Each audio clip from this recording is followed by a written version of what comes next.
pessoal, estamos retornando aqui após o nosso pequeno intervalo e vamos apresentar agora para vocês os princípios, né, que estão relacionados à idealização, né, do serviço público. São princípios bem fáceis, bem diretos, né? O próprio nome do princípio a gente já consegue entender exatamente o que ele está querendo trazer, né, para o nosso conhecimento, para a nossa percepção.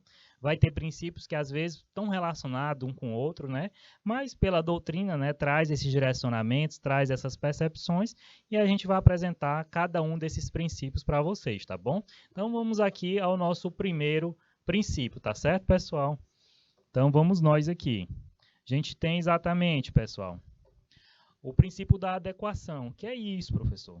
Então o princípio da adequação, ele traz exatamente que de acordo com o que está no artigo 6º, parágrafo 1º da Lei 8.987, o serviço adequado é o que vem a satisfazer, né, as condições de regularidade, continuidade, eficiência, segurança, atualidade, generalidade, né, cortesia na prestação e comodidade das tarefas. Então, a adequação, pessoal, é essa satisfação da execução, né? Ter uma continuidade, ter uma regulação, né? Ter uma eficiência e segurança, né, da execução da prestação desse serviço público.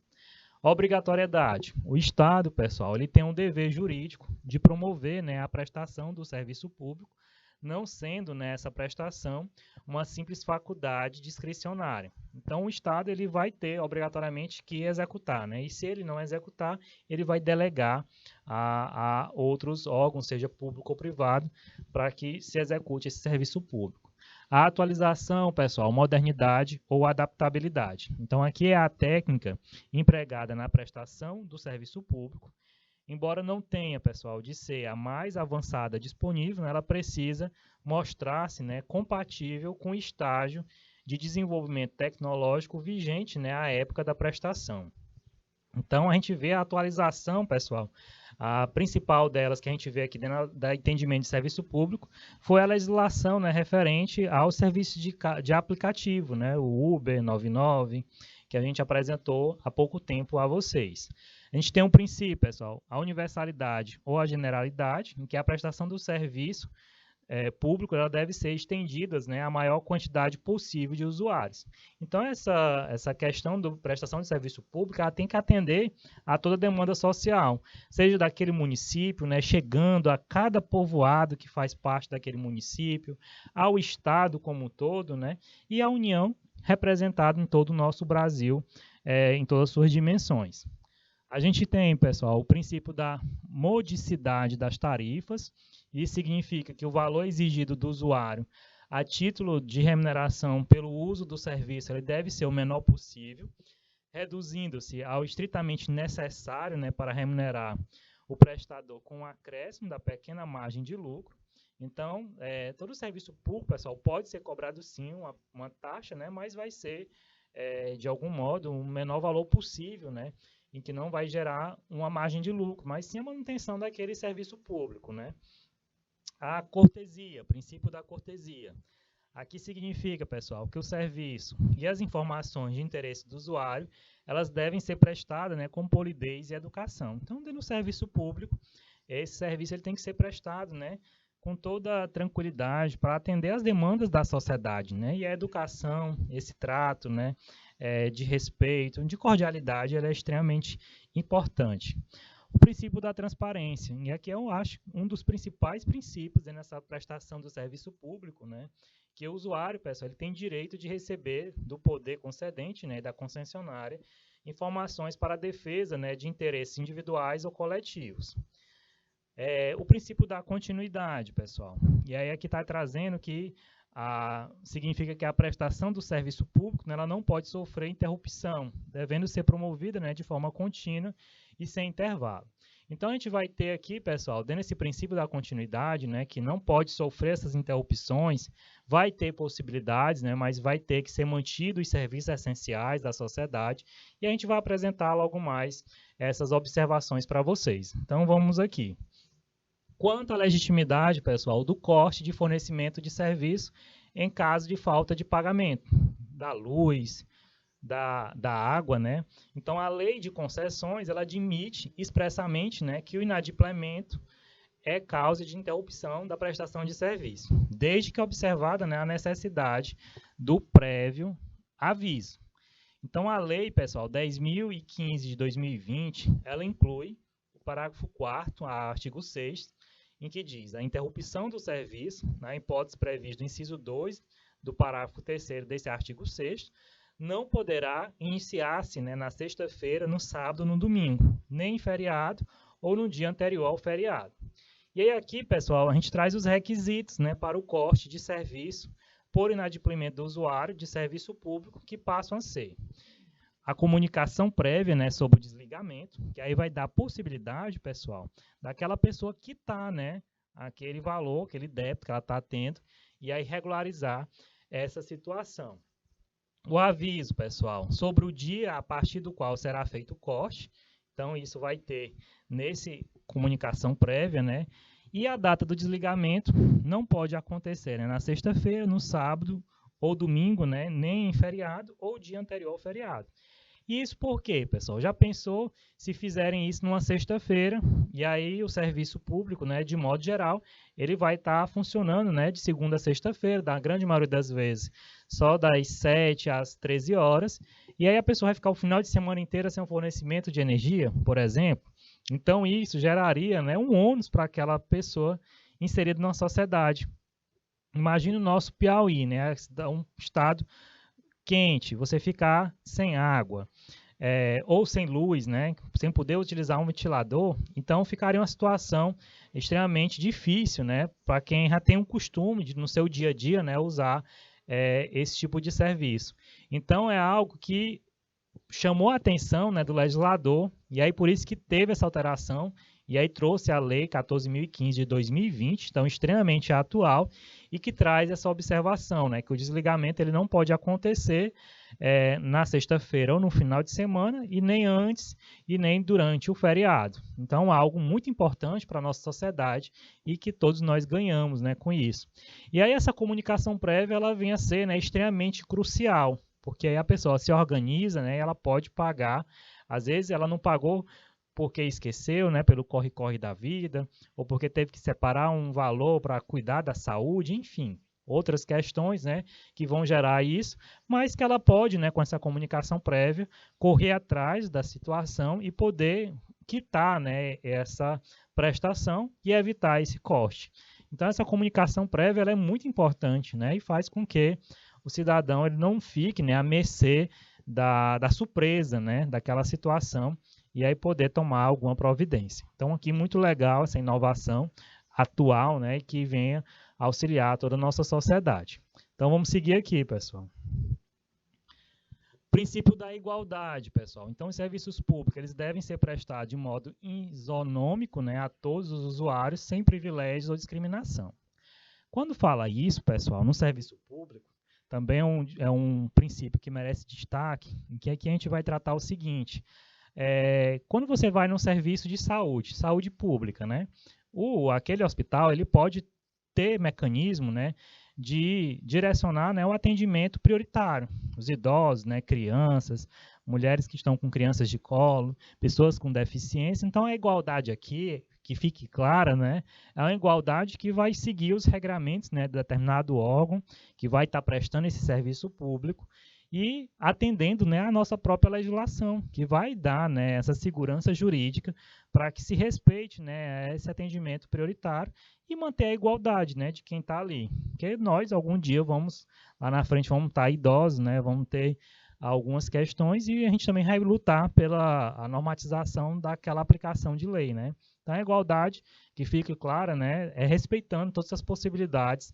da legislação e tratar os iguais como iguais, né, nesse processo, tirando essa situação, né, que a gente está explicando sobre a situação das prioridades, né, quando vem a ter um serviço público em busca do atendimento pelo cidadão.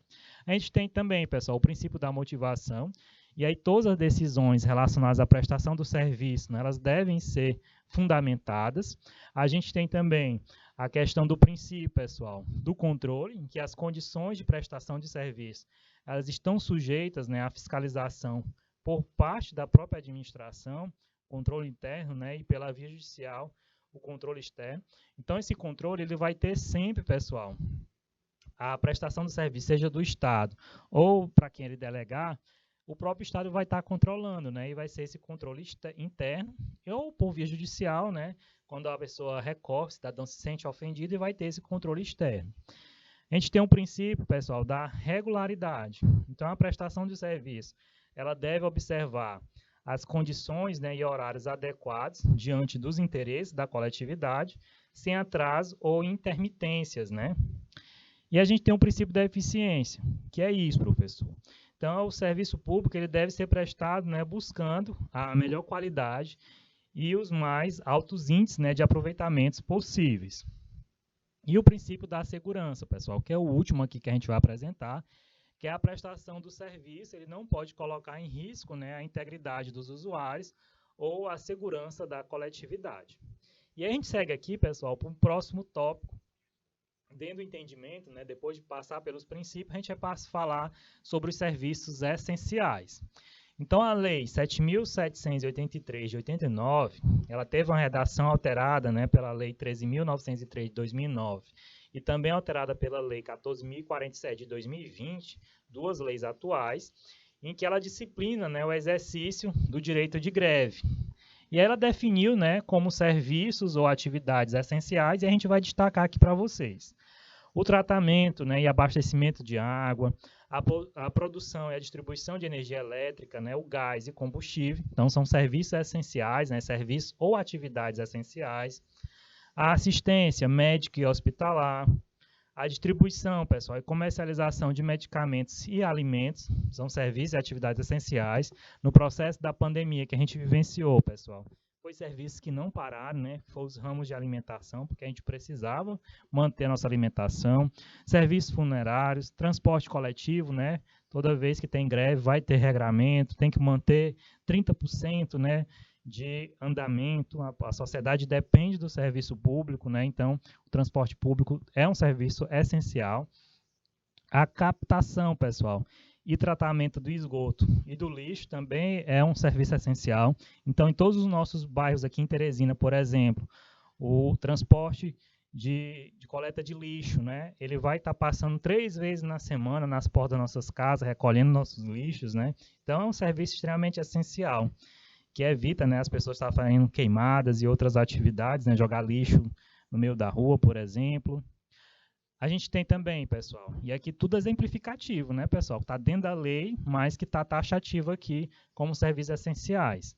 Telecomunicações, a guarda e uso e o controle de substâncias radioativas, né, equipamentos e materiais nucleares, processamento de dados ligados a serviços essenciais, o controle de tráfego aéreo e navegação aérea, a compensação bancária, atividades médico-periciais, né, relacionadas com o regime geral da Previdência Social e Assistência Social. Atividades médico-periciais, pessoal, relacionadas com a caracterização do impedimento físico, né, mental, intelectual ou sensorial da pessoa com deficiência, seja por meio da integração de equipes, né, multiprofissionais ou interdisciplinares, para fins do reconhecimento, né, dos direitos previstos em lei. Há outras prestações médico-periciais, né, de carreira médico-federal, que vão ser indispensáveis, né, o atendimento das necessidades inadiáveis da comunidade, atividades portuárias. Então, aqui a gente apresentou, né, todas as possibilidades de atividades e serviços essenciais. E aí, pessoal, a grande observação está aqui. No caso de greve, em algum desses serviços essenciais ou atividades essenciais, os sindicatos, os empregadores e os trabalhadores ficam obrigados, né, a garantir a prestação dos serviços indispensáveis ao atendimento das necessidades inadiáveis, né, da comunidade. Assim entendidas, né, as que não atendidas colocam em perigo iminente, né, a sobrevivência, a saúde ou a segurança da população. E aí, não observada tal exigência, pessoal, vai caber ao poder público assegurar a prestação do serviço indispensável. Então, tem a greve do transporte público. E aí, o poder público vai estar cobrando, né, que seja mantido pelo menos 30% desse serviço essencial. E aí, enquanto está esse impasse, né, daquela greve do transporte público, o poder público pode, assim, tomar a iniciativa, né, de cadastrar carros alternativos, ônibus, né, para prestar serviço à comunidade que vai ser mais afetada, né, sair lá dos seus bairros para o centro e vice-versa, e assim poder garantir, né, a satisfação da manutenção desse serviço público, né, para toda a sociedade. Então, a gente vive, né, às vezes, algumas situações assim, dentro dos nossos municípios, dentro dos nossos estados, e aí é adotado, né, alternativas para que se garanta, né, a manutenção da prestação desse serviço público. E tudo isso vai ter uma legislação, né, que vai direcionar para todas essas possibilidades, né, seja da manutenção da atividade ou serviço essencial, né, que é extremamente importante para a sociedade. Então, vamos seguindo aqui, pessoal. As formas de prestação, pessoal. Então, a gente vai apresentar aqui agora as formas de prestação. E aí vai existir diversas formas de prestação de serviço público. A gente vai destacar aqui para você até de outra cor as prestações diretas, que é aquela regularizada, né, que é realizada pelo próprio Estado. Então, a administração pública direta, pessoal, se houver uma cobrança em troca da prestação direta, essa remuneração ela terá natureza, né, tributária de taxa. E aí a prestação direta ela pode ser realizada de dois modos. A gente vai destacar aqui os dois modos. Tem a pessoalmente pelo Estado, então quando promovida, pessoal, por órgãos públicos da administração direta, varrição de ruas, né? A gente tem também com o auxílio de particulares. Então os prestadores são selecionados por procedimento licitatório, celebrando contrato de prestação de serviço. Então a gente tem a coleta de lixo feita, né, por empresa terceirizada. A gente tem agora aqui, pessoal, a prestação indireta por outorga, né? Então a gente vai destacar aqui de outra cor. O que vem a ser isso? Se houver uma lei específica nesse sentido, a prestação, né, de serviço público ela pode ser realizada por meio de serviços públicos especializadas, né, criadas pelo Estado. É o que vem a ocorrer, pessoal, com as autarquias, fundações públicas, as associações públicas, empresas públicas, né, e sociedades de economia mista. A remuneração paga, pessoal, pelo usuário ao prestador ela tem natureza de taxa. E a responsabilidade pela reparação dos danos decorrentes da prestação de serviço outorgados, né, ela vem a ser objetiva e direta, né, do prestador e não da administração direta. Porém, pessoal, se o Estado ele pode responder de forma subsidiária, né, pelo valor da indenização, na hipótese, né, do orçamento, seja da autarquia, da fundação, da associação pública, né, empresa pública ou sociedade de economia mista, não for suficiente, né, para suportar, né, o montante indenizatório. Então, o Estado vai responder de forma subsidiária pelo valor da indenização nessa possibilidade. Exemplo, pessoal, da prestação indireta por outorga é o serviço dos Correios, né, o serviço postal exercido pela empresa de Correios e Telégrafos. A gente vai destacar aqui de outra cor, pessoal. Prestação indireta por delegação ou por colaboração. Ela é realizada após regular, né, licitação por meio de concessionários e permissionários, desde que a delegação ela tenha previsão, né, em lei específica, concessão ou autorização legislativa, permissão. Então, a prestação indireta, pessoal, por delegação, ela só pode ocorrer, né, em relação aos serviços públicos uti singuli. E a gente tem a responsabilidade pelos danos causados a usuários, né, ou a terceiros em razão dessa prestação do serviço direta, ela é direta e objetiva dos concessionários ou permissionários, respondendo também o Estado, né, somente em caráter subsidiário. E a gente pode notar aqui, pessoal, que as regras aplicadas ao serviço delegado, elas continuam sendo de direito público. E a remuneração paga pelo usuário, dentro dessa relação, ela tem natureza jurídica de tarifa ou preço público.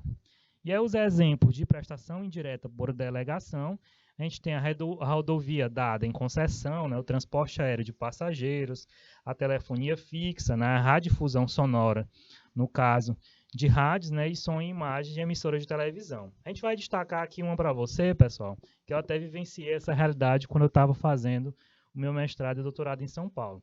Essa rodovia dada em concessão. Aqui no nosso Piauí, a gente não tem rodovia dada em concessão, né, que não vai estar ali cobrando pedágio.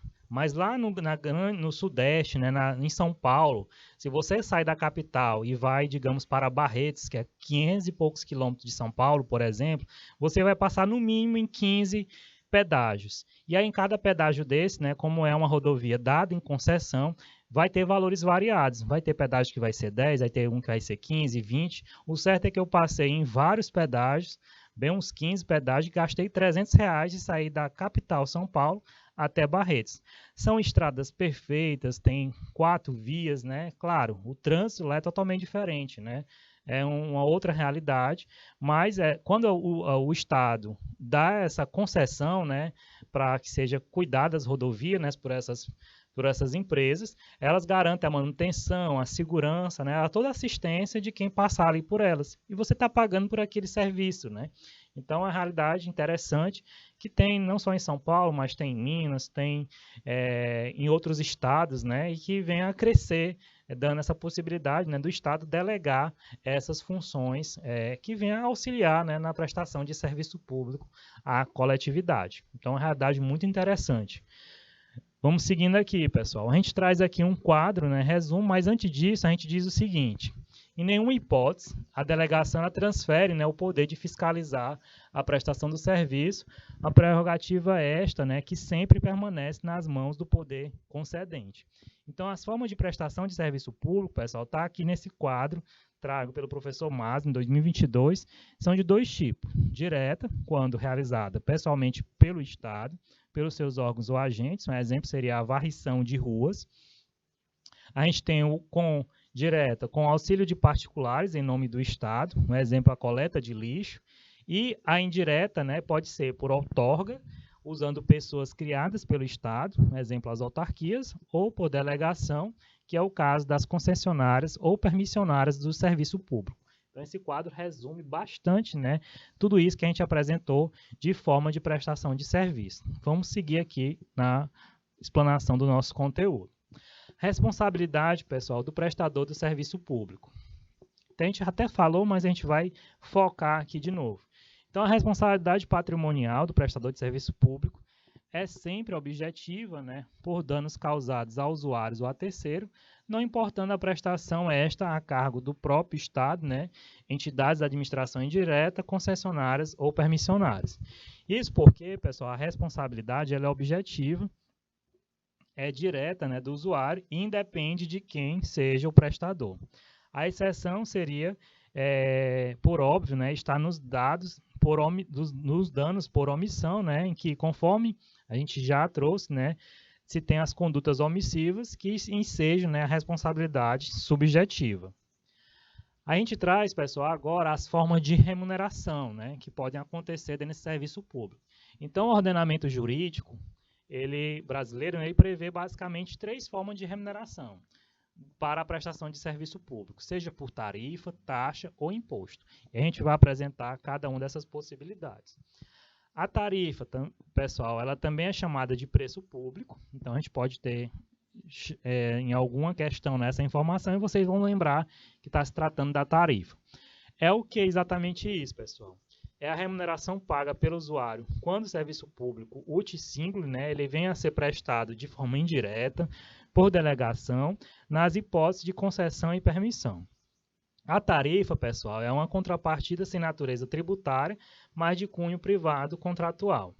Não sendo tributo, ela está dispensada, né, de cumprimentos dos princípios da legalidade e da anterioridade, em que ela pode, pessoal, ser cobrada, né, de imediato, se houver qualquer alteração.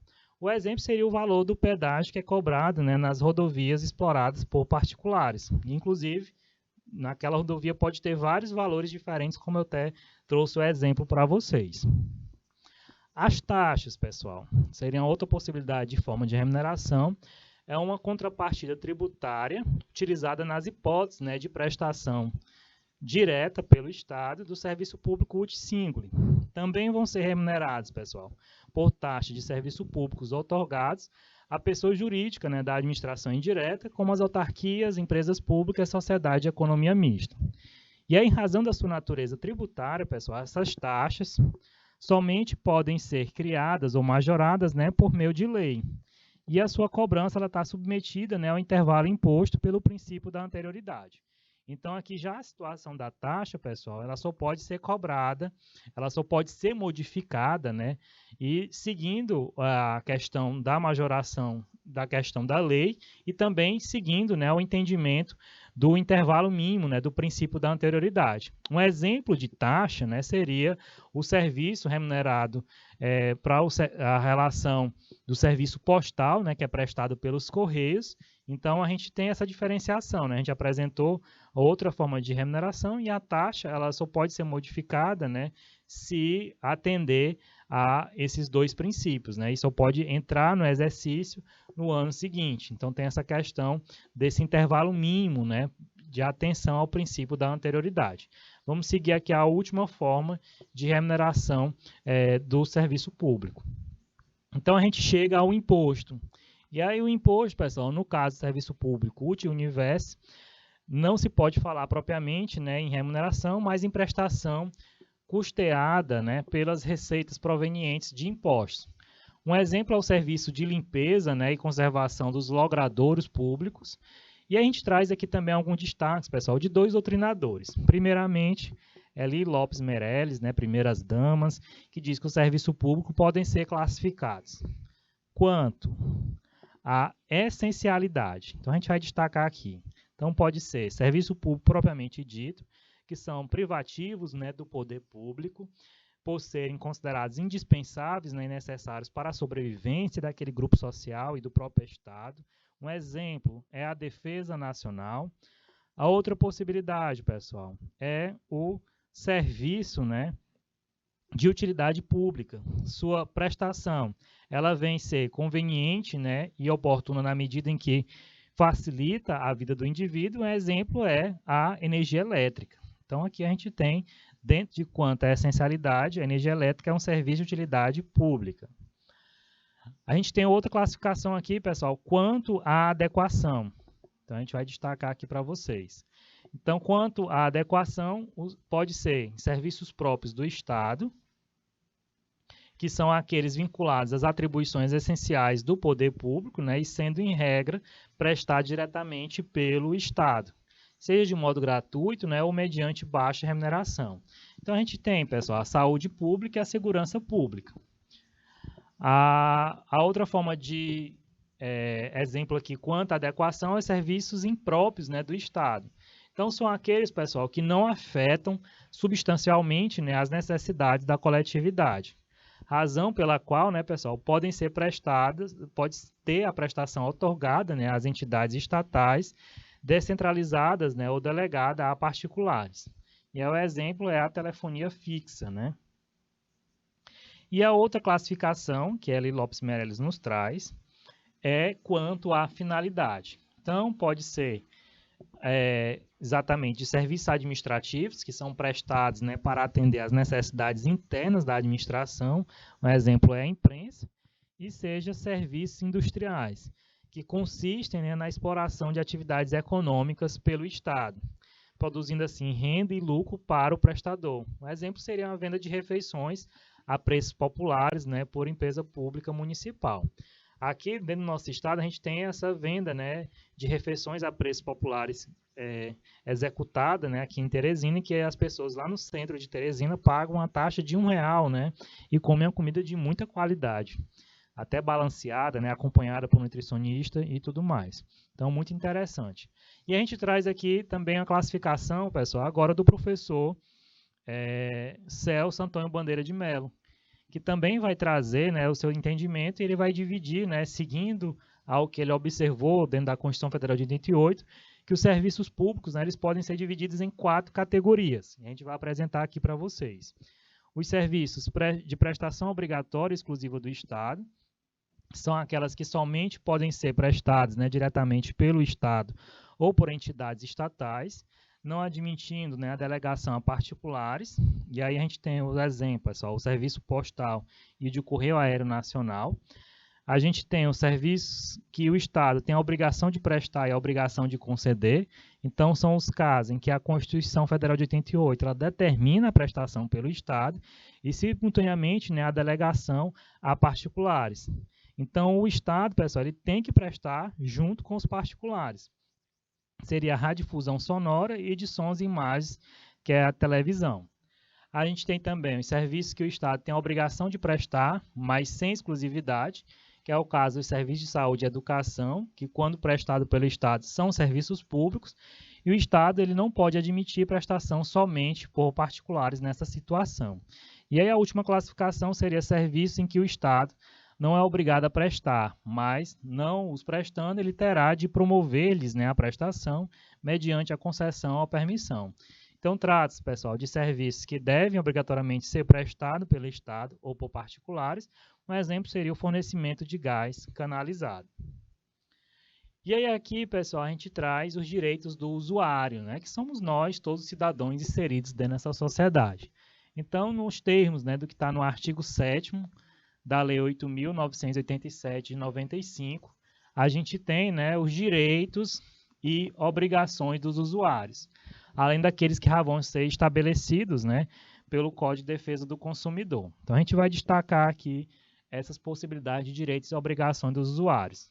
Receber um serviço adequado, né, como também, pessoal, receber do poder concedente, né, e da concessionária informações para a defesa dos interesses individuais ou coletivos, obter, pessoal, e utilizar o serviço com liberdade de escolha, né, entre vários prestadores de serviço, levar ao conhecimento, né, do poder público e da concessionária de possíveis irregularidades que tenham conhecimento referente àquele serviço prestado. Por exemplo, tem alguém ali dentro daquele serviço público que está cometendo algum crime, né, e aí a pessoa tem o dever, né, a obrigação de levar essa informação. Como também, pessoal, comunicar às autoridades competentes dos atos ilícitos, né, praticados pelas concessionárias e na prestação do serviço. Também contribuir, né, que aí se torna uma obrigação, para a permanência de boas condições de bens públicos, né, por meio dos quais lhes são prestados.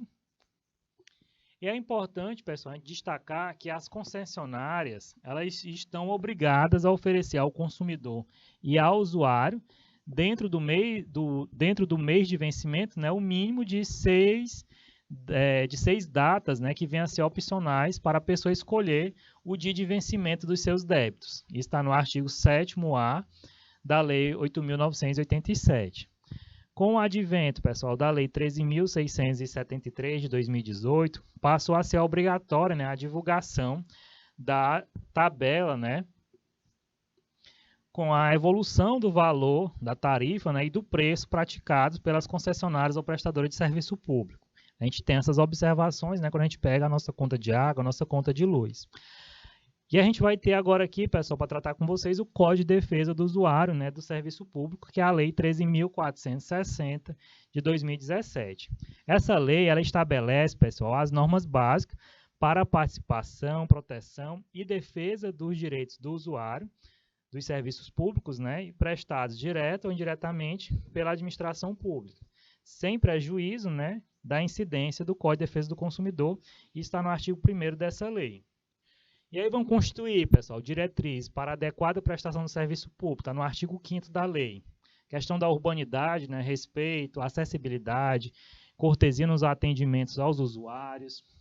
A gente tem, pessoal, a presunção da boa-fé do usuário, o atendimento, né, por ordem de chegada, ressalvados os casos de urgência, né, e aqueles em que houver a possibilidade de agendamento, asseguradas as prioridades legais às pessoas com deficiência, né, aos idosos, às gestantes, às lactantes, né, as pessoas acompanhadas por crianças de colo. Isso aqui a gente até destacou, né, aquela questão do princípio da igualdade. O item 4, pessoal, adequação entre os meios e os fins, vedada a imposição de exigências, né, obrigações, restrições e sanções, né, não previstas na legislação. A gente tem também a igualdade, né, no tratamento aos usuários, vedado qualquer tipo, pessoal, de discriminação, o cumprimento de prazos, né, e normas procedimentais. Então, aqui a gente traz, né, essas diretrizes para a adequada prestação do serviço público, né, para que a gente tenha um real entendimento, né, de como é que o serviço público pode ser cobrado, né, como é que ele pode ser exigido do cidadão.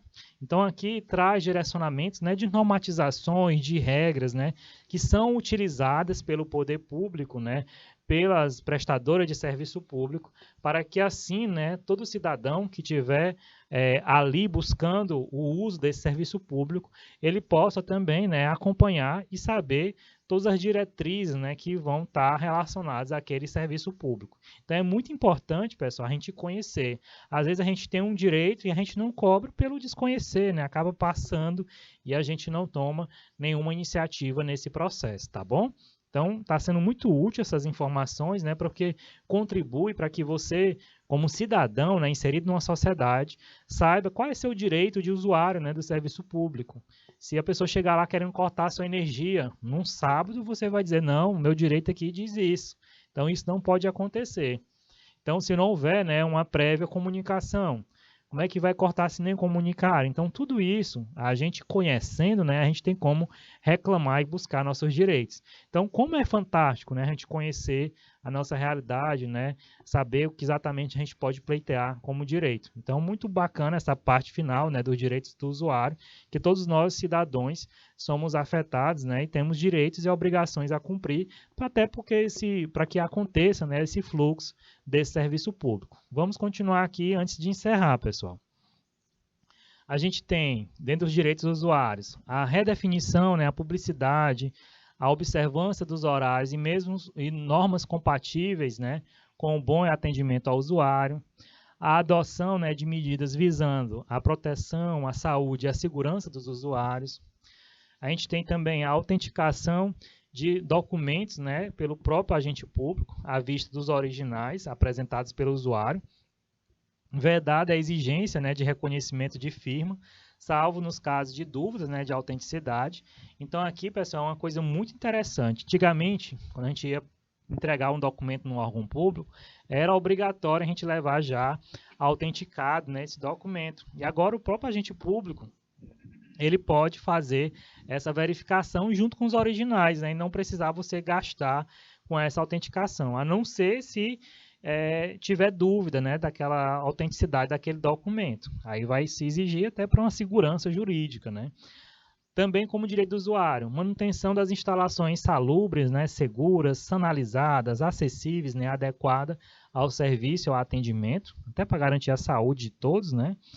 Também como direito do usuário, a eliminação, né, de formalidades e de exigências cujo custo econômico ou social ele seja superior ao risco envolvido, como também a observância, né, do Código de Ética e de condutas aplicáveis, né, às várias categorias de agentes públicos. A gente destaca aqui também para vocês, pessoal, a aplicação, né, de soluções tecnológicas que visem, né, a simplificar processos e procedimentos de atendimento ao usuário e a propiciar melhores condições, né, para o compartilhamento de informações, a utilização de linguagem simples, né, pessoal, e compreensível, evitando assim o uso de siglas, jargões, estrangeirismo. Isso vai auxiliar bastante, né, a atender todos os públicos que venham buscar esse serviço público.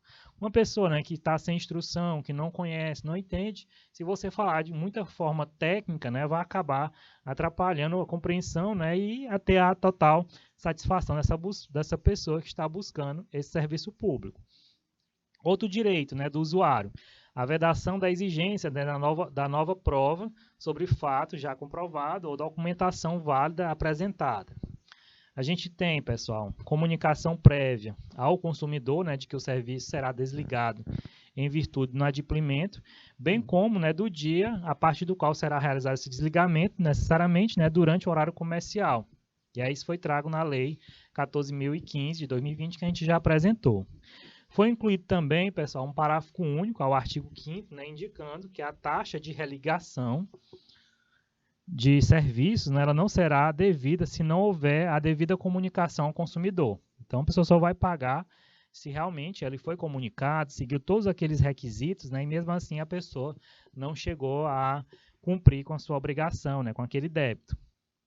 E aí aqui, pessoal, a gente deixa as questões, né, para vocês praticar.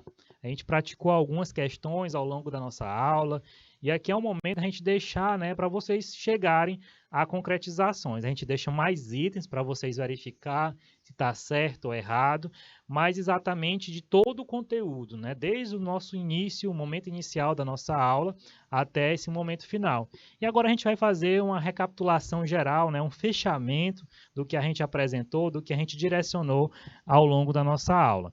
É extremamente importante ter ficado claro, né, o entendimento do que é o serviço público, para que serve esse serviço público, como é que a gente pode procurar esse serviço público, como é que a gente pode cobrar, né, esse serviço público. A gente apresentou ao longo da aula, pessoal, todos os princípios, né, além dos princípios gerais do direito administrativo, que a gente já apresentou em um outro momento oportuno, a gente apresentou princípios, né, que vão estar muito mais direto a essa situação do direito público. Então, outra situação extremamente importante, né, a gente identificou princípios, pessoal, que estão relacionados uns com os outros, mas que estão bem didáticos, né, bem direcionados, com exemplos, para facilitar, né, a nossa compreensão, a sinergia do nosso entendimento daquele conteúdo. E aí, em seguida, a gente trouxe, né, de forma bem generalizada, com exemplos, as formas de prestação desse serviço público, né, como é que ela pode acontecer, as formas de cobrança desse serviço público, né, a gente apresentou, pode ser por taxa, imposto, enfim. Então, a gente consegue, pessoal, encerrar a aula de hoje falando todas as tratativas importantes, né, para o entendimento, o direcionamento desse serviço público. A gente chega com conhecimento, não é, com direcionamento do que vem a ser importante para agregar no processo formativo de vocês. Então, com esse entendimento do serviço público, a gente consegue ter uma base para o conhecimento, né, do que o poder público pode fazer, do que compete exatamente à União, né, a estar legislando, a estar agindo em relação ao serviço público, ao que vem competir ao Estado, né, exatamente, ao que compete ao município, ou a que compete, né, ao Distrito Federal, que vai estar legislando tanto questões do Estado como do município, exatamente, e todas as observações gerais, né, é muito importante a gente perceber que ao longo da nossa constituição, da nossa disciplina, né, de serviço público, a gente encontra informações relacionadas à nossa Constituição, né, e a gente tem como fazer a leitura, o direcionamento, né, de entendimento desse conteúdo. Então, a gente deixa aqui essas questões para que vocês pratiquem, vai ter o gabarito exato para que vocês possam executar a questão, façam com calma essas questões. Se errar, pessoal, retornem ao conteúdo, a gente coloca de uma forma muito didática para que vocês tenham realmente a checagem, né, da satisfação, da concretização, da aquisição da competência, né, do conhecimento. E aí, se caso errem, voltar ao conteúdo, né, para fazer essa verificação. O que a gente deseja para vocês, pessoal, é um ótimo feriado, o dia do nosso maravilhoso Piauí, né, em todas as suas dimensões, de norte a sul. A gente deixa o nosso abraço gigante aos nossos polos, tá? Aproveitem para descansar, mas também busquem também separar um tempinho para estudar, né, e dinamizar a toda essa concretização do conhecimento. Um grande abraço, pessoal, e até a nossa próxima aula, tá bom?